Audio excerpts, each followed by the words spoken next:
Jireenya keenya keessatti wantoota itti qalladuu hin qabne afur Albert Einstein. Tokkoffaa gaafii gaafachuu. Einstein guyyaa tokko akkas jedhe, ani dandeettii addaa hin qabu garuu waan haaraa baruuf fedhii guddaan qaba.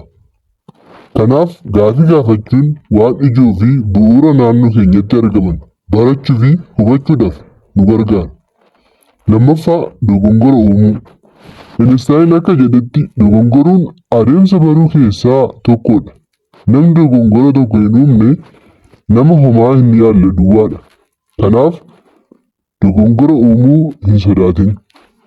Sadaffaa saanduqaan alatti yaaduu. Akka amantaa Einsteinitti dandeettiin waa uumuu argamu saayinsiif bu'uura. Kanaaf Einstein namoonni karaa baratameen alatti rakkoodhaaf furmaata laachuuf sammuu banaadhaan namoonni akka yaadan ni jajjabeessa.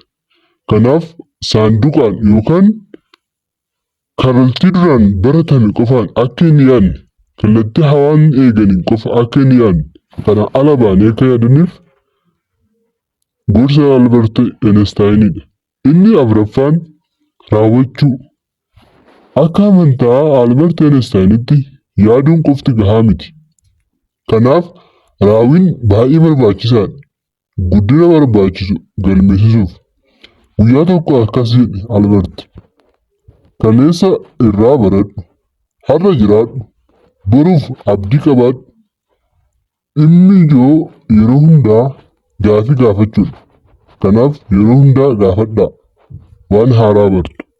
Jedhe Albert Einstein yeroo gorsu. Yeroo gaarii qabaadhaa.